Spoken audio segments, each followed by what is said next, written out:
Hi there, and a very warm welcome to Season 5, Episode 44 of People Soup. It's Ross McIntosh here.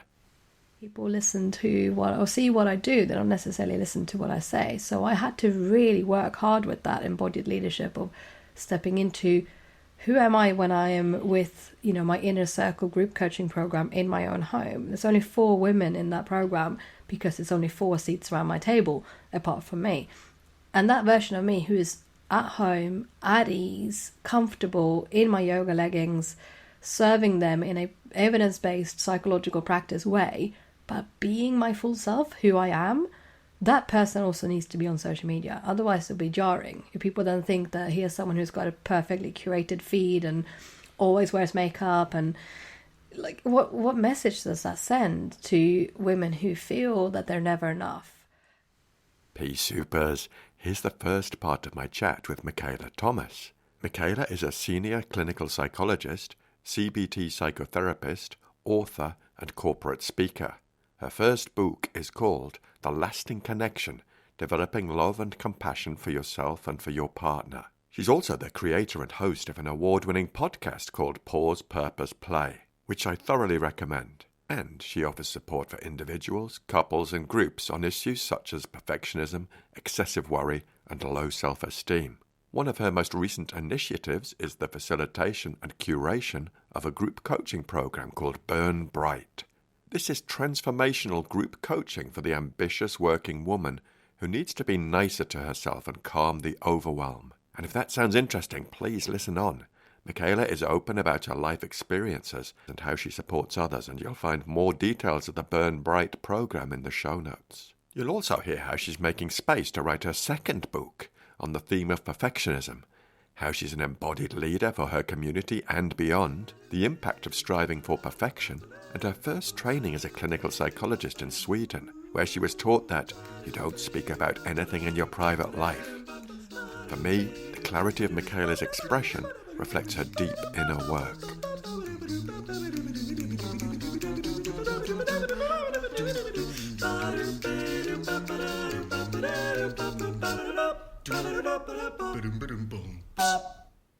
Now, for those of you who are new to People Soup, hello, welcome, great to have you on board. We are an award-winning podcast where we share evidence-based behavioral science in a way that's practical, accessible, and fun. Our mission is to unlock workplace potential with expert perspectives from contextual behavioral science. Let's just scoot over to the news desk because reviews are in for our last episode, which was part 3 of our chat with Kerry Cullen, expert in polyvagal theory. Over on Twitter, Helen McGillivray said, "I really got a lot out of this podcast, thinking about applying ACT from a polyvagal perspective." Thanks so much, Helen, and everyone who listened, rated, and reviewed. That's exactly what I hoped would resonate with ACT folk, the similarities between ACT and polyvagal, and the potential to blend them. Now, P-Supers, you might have heard that the bookmarks have landed. These are new, freshly designed and printed bookmarks, and each review that's read out on the show will receive a couple. What more of an incentive do you need, P-Supers? The bookmarks will be dispatched by our global distribution centre in the Northeast powerhouse that is led by Big G, my dad. He's previously sent bookmarks to Peru, so distance really is no object. But for now, get a brew on and have a listen to part 1 of my chat with Michaela Thomas.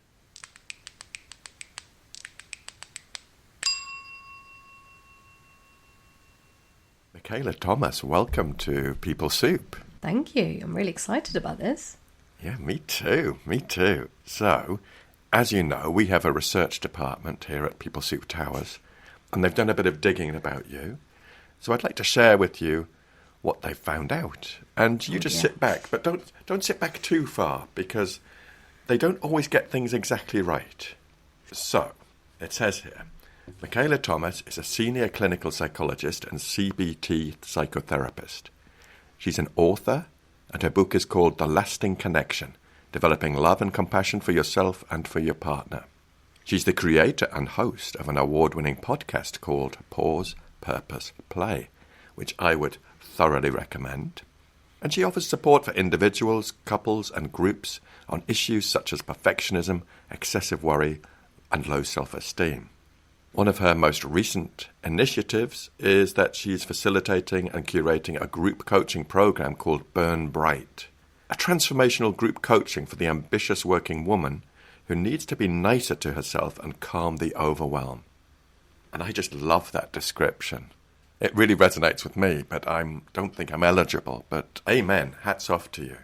Thank you. Wow, it's always interesting to receive that description, the story of one of my identities, one of my roles, one of my hats. So yeah, that's the professional side. Yeah. Well, I've got a bit about your background too. So they say Michaela grew up in Sweden under the Scandinavian ethos of welfare, equality and balance. She was interested in psychology from a very young age, so trained as a clinical psychologist.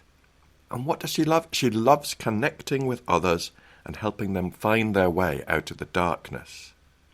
And as part of that journey, Michaela came to the UK in 2010 to pursue her dream of helping more people connect with psychological therapy with less shame and stigma. And fast forward a bit to today, she's married with 2 toddlers, and she also founded the Thomas Connection because she's always cared about connecting with people. In fact, her career has been devoted to psychology and well-being. She used to work both in occupational health in an NHS hospital and in IAPT, primary care psychological services, before now fully devoting her time to the Thomas Connection. How are we doing so far? Pretty accurate. I think your researchers have done a thorough job. The only thing is that the children are not toddlers. One is a toddler and one is a school child. So I have a 7-year-old and a 2-year-old. Otherwise, it's pretty bang on. You see, I struggle with the identification of when toddlerism stops, and so 7 and 2. 7 and 2. And at the moment, we've got a lovely friend from Brighton staying with us, with her son, who's 5. And boy, is he a live wire. He's super chatty in 2 languages, and it's keeping me on my toes. Yes. Well, my children also chat in 2 languages, and it does take a lot of headspace. There's a lot of my spoons used up every day to go between languages. Yeah, I can imagine that attention and that energy devoted to just that. Let me just continue. Throughout her journey so far, Michaela has found ways to live in a perfectly imperfect way, and she seeks to share that with others. And speaking of journeys, Michaela has recently returned from a spacious adventure, which we're going to find out more about in our conversation. It was a 10-day solo trip to Vietnam. And finally, the research department has heard some whispers. I'm not sure if you can comment on these yet, Michaela, but they say that you're already thinking of a new challenge, accompanied by a film crew this time, with a spacious adventure emulating the adventures of Phileas Fogg, travelling around the world in 80 days. That was probably the only thing that wasn't quite accurate, but I love the sound of that. If someone would have my children and give me the unlimited funds to do this adventure, sounds good. But yeah, unfortunately, that's not quite true. Well, you never know. If we put it out there, someone from, say, Netflix might be listening, and they might go, "Hey, I like the cut of this lady's jib." Yeah, I do love watching Race Across the World, so you never know if that's going to be the next adventure for me. And, apparently manifesting is trendy these days, so if we put it out there, you never know. Trendy and valid are 2 different things. But yeah, they often actually are opposites, I find. Yeah, well, we'll take a punt anyway. Yeah. But remember, I said it first. That's very true. I'll give you credit. Brilliant. Well, it's pretty bit more accurate that I'm writing on my 2nd book. So that's another adventure that I try to make spacious because it's about perfectionism. So that has made me really face all the demons and making me really do this work from the inside out, because you can't write a book about letting go of perfect and being kinder to yourself and, facing the shame and this idea of overproductivity and hinging all your self-worth on your achievements. You can't write a book about that in a way that becomes stressful and a risk of burning you out. So I'm really, really thinking about how to make the next book writing very spacious for me, for my mental health, my physical well-being, my family life, So it's not just something I cram on top of it, as we often hear clinical professionals who write books just stack it on top of the other things and work in the evenings and the weekends, and that is just an absolute non-negotiable self-boundary for me, that I do not cross those limits. I'm not limitless. I'm very much a limited edition. Absolutely. And that's super exciting to hear about that book. What sort of time frames are we looking at?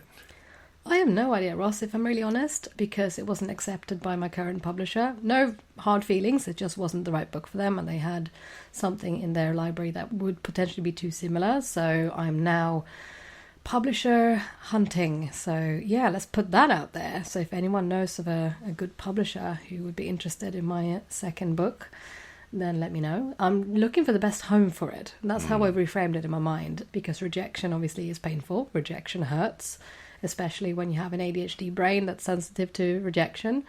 So I try to just meet myself where I'm at with that, give myself some space and some grace. I've not written for a couple of months, and now I'm regrouping, looking for a publisher for it to find the best home, because I actually think my publisher and I were very much in agreement that publishing house wasn't the right place for this book. There will be a better home for it. So he's given me lots of tips of where I can move forwards with this. So yeah, making that a spacious adventure as well.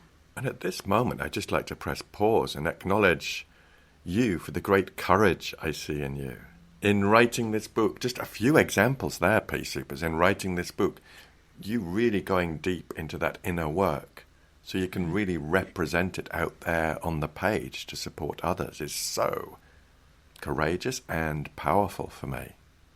Yeah, and writing my first book, which obviously was about developing compassion for yourself and your partner, it did make me really consider the relationship dynamic I was in, and, you know, am I always kind to my husband? Am I always kind to myself? So I know this phrase of practicing what you preach is quite an, old one, but there is truth to some cliches because they capture universal human experience and being able to, to swallow my own pill, so to speak. And I think rather than saying practice what you preach in a very preachy way, self-punitive way, I think of it more as I teach the lessons I most need to hear.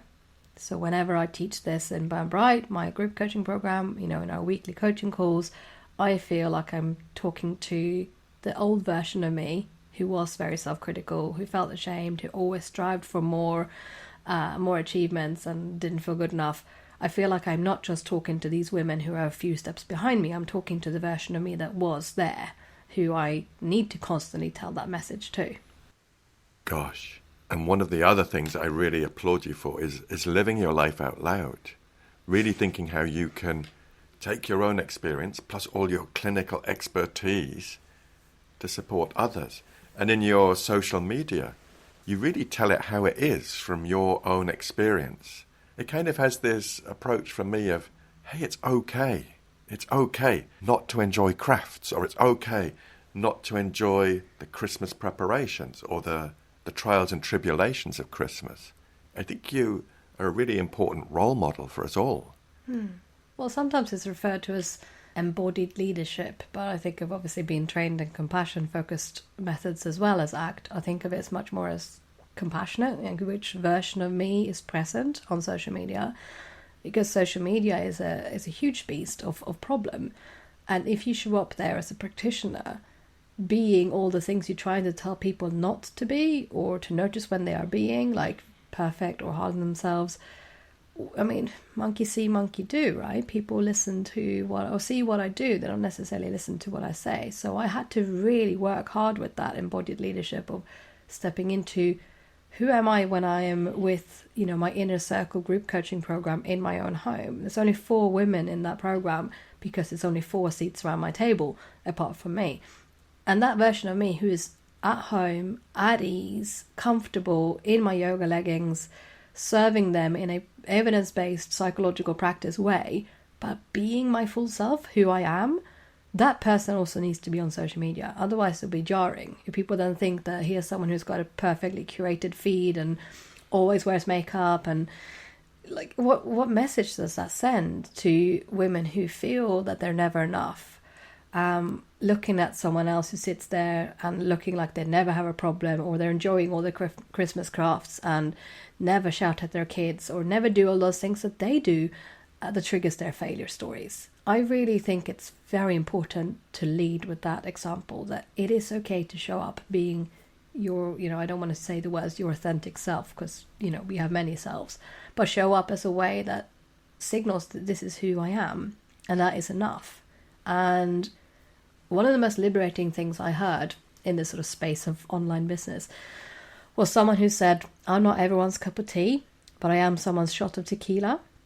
And I found that quite liberating. Although I don't like tequila, I find that absolutely vile, and I don't want to bring alcohol in it. So I made it my own. I said, I'm not everyone's cup of tea, but I am someone's tea party.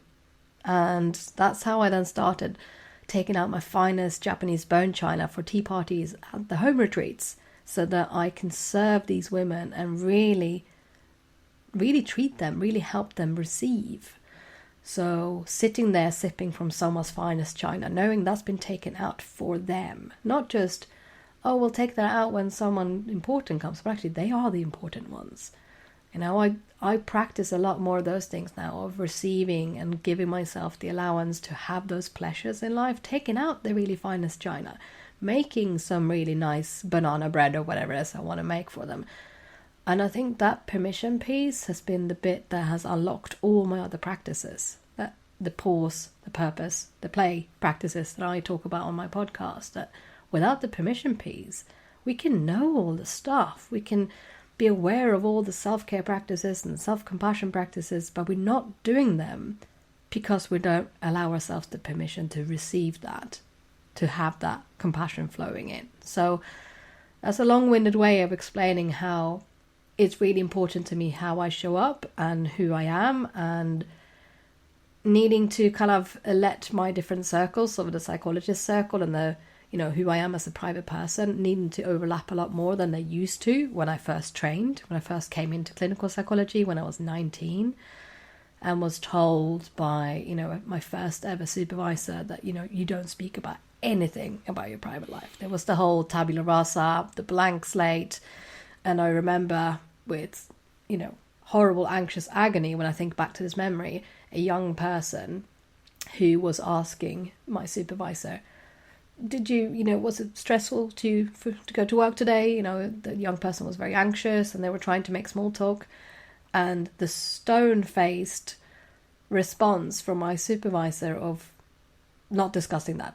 So I knew well that he commuted by bus to work, because I had to awfully sit, 2 seats ahead of him, because he wouldn't sit with me, because that was, private sphere and professional sphere could not mix.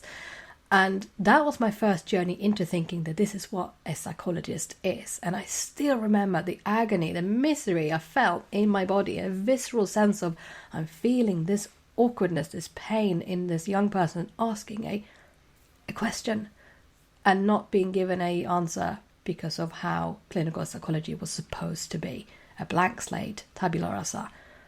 And, we're talking that's over, I'm doing the maths, over 20 years ago. And it has really shaped my career that that's not how I wanted to be. I couldn't do this thing of holding your clients in mind intellectually and not emotionally. This just was never possible to me. And 20 years later, I now know with the ADHD brain that my emotional intuition is very high. I have a high level of sensitivity to emotion, high levels of empathy and being attuned, and I can viscerally feel the feeling of others. And that means that I can't just hold them intellectually, be a blank slate and a tabula rasa. So I'm hoping that the more we now bring neuroaffirmative practices where psychologists are open with, actually, I'm ADHD, I'm autistic, I'm dyslexic, or whatever it might be, as much as we have had queer therapy, people talking about the LGBTQ+, allowing that to be part of it, allowing us to be who we are, the full identity, be it a black therapist, a brown therapist, or an ADHD therapist, to bring that, and we're no longer the blank slates. I think that's really important, and that's why I bring that into social media as well, because I'm okay with saying whether I commuted via bus or walked to work today. I absolutely agree, and I think when we as coaches or facilitators of groups, if we are creating a facade or a barrier. It's creating some imbalance between us and the people we're working with. And we want to show them that we're human too. We're not goddesses and gods of, we haven't nailed all this thing called life. Mm-hmm. And the more we can be honest about what's going on for us, I think, well, I say the more, I think there's a balance, but I think some measured disclosure with the people we're working with can make things stick, can make learning stick, can make points stick, and can create a more of a equality in that relationship with the people we work with. Absolutely, because it's like a good DJ would know its audience, and play the songs appropriate to the dance floor. And it needs to know the dance floor, it needs to tune into the vibe. And I think I try to do that with the people I sit with. So before I do self-disclosure, obviously I consciously think about this. And I ask myself, Michaela, you want to say this? This is on your tip of your tongue. Is this about you or is this about them? If it's about them, it's that the story I'm about to share is something that has a psychological concept built into it, or it has a lesson, or it has a piece of common humanity to model to them that I'm human too. So we move away from that the guru leader thing. And especially in my audience of perfectionists, they have a tendency to do what I call the pedestal and the pit. It's much more with the all or nothingness that we get there, where the guru leader sits on the pedestal and I can do no wrong. And if I don't wash away that, they will then inevitably, when I make a mistake or do something that isn't optimal, because I'm a human being who will try to show them perfectness, if you see what I mean, I will then fall into the pit. So I need to get that balance right from the start to show them that I'm not perfect. I'm not aiming to be perfect, because perfection is unattainable and it's costing you an arm and a leg to continue to strive for that perfection. My job here is to show you instead the value and the power of self-compassion for when you make a mistake, not if, for how you allow and embrace those imperfections, how you bring them in, and how you soften and let go around the intense control that you try to have to prevent bad things happening in your life. And knowing that when we soften that control, when we release a bit more, good things happen. Your world is cracked wide open and the magic happens because you are looser, you are softer, you have a spacious adventure in your life and you can live a more meaningful, richer, fuller life. So we do a lot of work around savoring pleasure. And I know anyone who's listening thinking, pleasure, what does that mean? And that's a bit racy. That's not all I mean. Obviously, it can be everything from savoring your food and allowing yourself the pleasure of actually putting nutritious food on your plate, allowing yourself to feed yourself, nourish yourself with good nutritious food, and not just, like in my community, feeding yourself scraps or eating the leftovers from your kids' plates, which is a very common story. I forgot to eat today, or I grabbed something on the run, or I literally shoved the food off my kid's plate into my mouth, standing up by the kitchen sink, and that was my way of doing the dishes. That's the story I hear a lot. So coming back to that sense of not being a blank slate and thinking about what we share, storytelling is the oldest form of human communication, and it's incredibly powerful. This is why metaphors are so powerful within ACT and why they're so memorable, because it connects with that sense of telling a story. So you just have to remind yourself of who is the hero in your story. And for me, I'm not the hero. The client is the hero in their own story. So I think of how am I telling my story or where I am at to show them that I'm just a few steps ahead of you. I'm still human. I still make mistakes. I still get hooked by my perfectionism from time to time. But the times are fewer and further between, and I catch myself more quickly, and I more gently steer myself back without the shame and the self-criticism about it, because it's probably going to be a lifelong thing for me. I'm probably going to have this. It's almost like being a sober alcoholic with perfectionism. It's probably going to be there, and I have to then, as a way to be treating myself with kindness, I don't have almost like medicinal practices I have to do on a daily basis in order to remain well. Much like someone who was a sober alcoholic would need to still going to AA meetings, for instance, if that's the practice they chose to have, if a 12-step program worked for them in sobriety. I think of it similarly to that. So in order for that to work, we do need to step into that darker place of when did it not work? What happens when I drift away from my healthy habits? What happens when I've not been self-compassionate and been outright self-critical? What happens when I shame myself? How do I share those stories as well? Because otherwise we become all or nothing about even the journey out of perfectionism. That in itself becomes a perfect pursuit of never failing, never being self-critical, never being horrible to yourself, always choosing the healthy choices. That becomes perfectionistic too. And we cannot come out of perfectionism by being perfect. Beautiful. Thank you. Thank you so much for unpacking that and talking about your strategies for perfectionism that take time and need to be attended to. I wonder if I could change tack slightly. We've heard a little bit about your background, the details from my research department, but I wonder if you could tell us a bit more, expand on how you've got to where you've got to in your life today, and maybe some pivotal moments along the way. Well, you mentioned that I came to the UK in 2010, so I think I realised from a very early age, about around age 8, that I was meant to look after others. You know, my best friend, who's still my best friend in Sweden, her parents were going through divorce, and I saw her suffer, and I could feel it.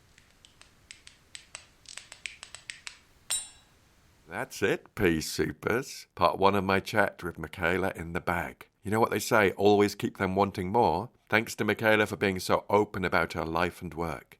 And there's much more to come in part 2 next week. And if you're liking the cut of Michaela's jib and are interested in her Burn Bright program, you'll find the link in the show notes. And please do tell her you discovered her on People Soup. Now, folks, we need your help. You can support us and help us reach more people with this behavioural science. So, if you've enjoyed this episode of the podcast, we'd love you to do 3 things. Number 1, share it with one other person.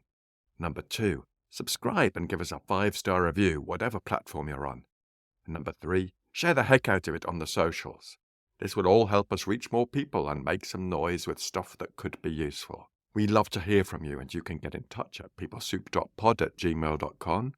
On X, formerly known as Twitter, we are at peoplesouppod. On the gram, known as Insta, we are at people.soup, and on Facebook, we are at peoplesouppod. You can also drop us a review or get in touch using a voice note on WhatsApp. Thanks to Andy Glenn for his spoon magic and Alex Engelberg for his vocals. Most of all, dear listener, thanks to you. Look after yourselves, Pea Supers, and bye for now. What you see today, how I show up on social media, that is not what I was 10 years ago. That's not what I was when I was 19 and started studying psychology. That is not who I was when I was 8 and felt I needed to take my best friend home and keep her safe.